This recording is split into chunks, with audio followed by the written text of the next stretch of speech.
أهلا بيكم. النهاردة هنتكلم في لغز من أشهر الألغاز يعني في التاريخ الحديث، لعنة الفراعنة. يا ترى هي حقيقة ولا مجرد خرافة؟ الموضوع ده بالذات دايما مثير للجدل. معانا النهاردة مجموعة مصادر بتحاول تفك القصة دي. بالظبط. هنبدأ من اكتشاف مقبرة توت عنخ آمون سنة 1922، الكنز الرهيب اللي لقوه، وبعدين سلسلة الوفيات الغامضة اللي حصلت، ونشوف بقى العلم بيقول إيه والخرافة بتقول إيه. تمام، خلينا نبدأ بالحدث الأبرز اللي المصادر كلها بتتكلم عنه، وفاة اللورد كارنافون. ممول البعثة صح؟ أيوة، هو مات بعد أسابيع قليلة قوي من فتح المقبرة. القصة بتقول إن الموضوع بدأ بلدغة بعوضة، حاجة بسيطة خالص، على خده. غريبة جدا. وفعلا الموضوع اتطور بسرعة لعدوى حادة ومات بسببها. والصحافة وقتها ربطت ده بانقطاع الكهرباء الكامل في القاهرة في نفس لحظة وفاته.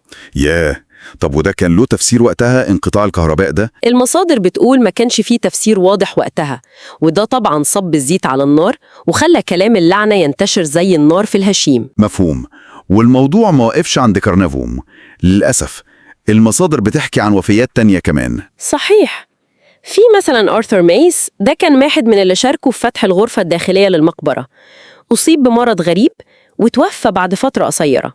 محدش كان فاهم إيه المرض ده بالظبط. وفي قصة هوج إيفلين وايت، عالم الآثار التاني، دي نهايتها كانت مأساوية أكتر مش كده؟ للأسف أيوة، المصادر بتشير إنه انتحر، وفي كلام إنه ساب رسالة بتقول حسب التقارير الصحفية وقتها إنه محاصر بأرواح الموتى. طبعا ده كلام زود الرعب أكتر. مرعب فعلا. المصادر بتقول العدد وصل لأكتر من 20 شخص ماتوا وكان ليهم علاقة بالمقبرة بشكل أو بآخر. أيوة، الرقم ده مذكور في أكتر من مصدر، وكانت الوفيات دي غالبا مفاجأة أو ملهاش تفسير طبي واضح في السنين اللي بعد الاكتشاف. طبيعي الناس تربط ده كله بفكرة اللعنة. طيب وفكرة اللعنة دي هل ليها أساس في الحضارة المصرية القديمة؟ أقصد هل كانوا بيكتبوا تحذيرات فعلا؟ بصي، المصادر بتشير لوجود نصوص تحذيرية في بعض المقابر فعلا، دي حقيقة.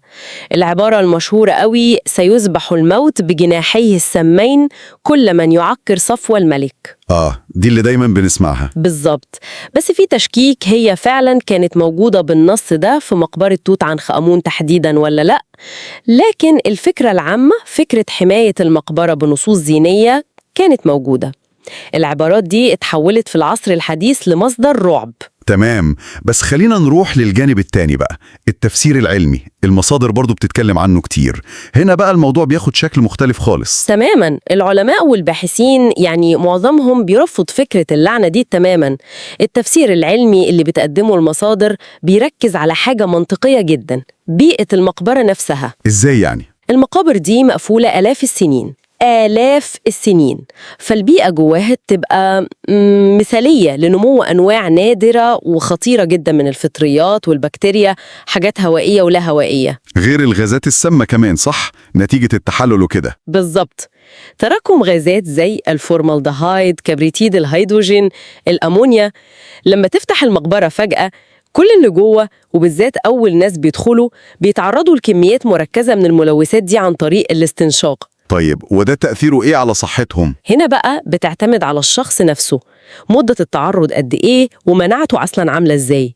المصادر بتوضح إن استنشاق الجراثيم دي ممكن يعمل مشاكل خطيرة في الجهاز التنفسي، زي الالتهاب الرئوي الفطري أو حتى تسمم في الدم. يعني الناس اللي مناعتهم ضعيفة أو عندهم مشاكل صحية هم اللي في خطر أكبر؟ بالظبط كده.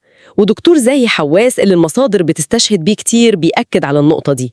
بيقول مفيش لعنة خارقة ولا حاجة، لكن في جراثيم وغازات خطيرة فعلا. وبيحكي عن حالات لأثريين تعبوا بعد دخول المقابر لكنهم خافوا بالعلاج. ده بيدعم فكرة السبب الطبيعي. التفسير ده منطقي جدا فعلا، بس برضو المصادر بتطرح سؤال مهم: ليه فكرة اللعنة لسه ليها كل التأثير ده؟ ما هو ده السؤال بقى. يمكن بسبب توقيت الوفيات الأولى كان درامي جدا. طبيعة بعض الوفيات كانت غريبة. العدد نفسه كبير نسبيا ومرتبط بحدث واحد. ودور الإعلام كمان ما نقدرش ننساه. أكيد، الصحافة وقتها خصوصا البريطانية لقت قصة مثيرة جدا، ويعني ضخمت الأحداث وعملت منها حكاية كبيرة.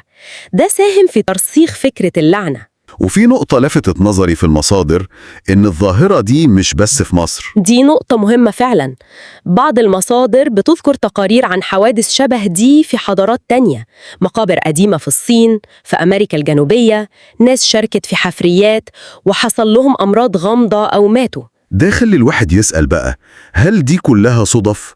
ولا تأثيرات بيئية متشابهة في المقابر المقفولة دي؟ ولا يمكن في ميل عندنا كبشر إننا نفسر الحاجات الغامضة بقصص خارقة؟ بالظبط. عشان كده المصادر بتعرض الصورة كاملة.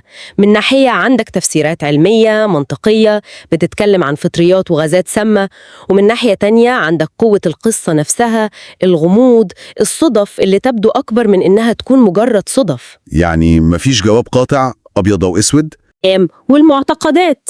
يمكن الأهم من حسم الجدل ده زي ما بتقول المصادر هو إننا نحترم الحضارة المصرية وآثارها العظيمة دي. تماماً. مش عشان خايفين من لعنة، لأ، تقديراً لتاريخ عظيم لازم نحافظ عليه. ونختم بسؤال طرحته واحدة من المصادر، سؤال بصراحة يخلي الواحد يفكر، هل ممكن فعلا حد يدخل مقبرة فرعونية قديمة لوحده في الضلمة وما تجيش على باله ولو للحظة واحدة فكرة لعنة الفراعنة؟ سؤال قوي فعلاً، بيوري قد إيه الأسطورة دي دخلت جوانا كلنا.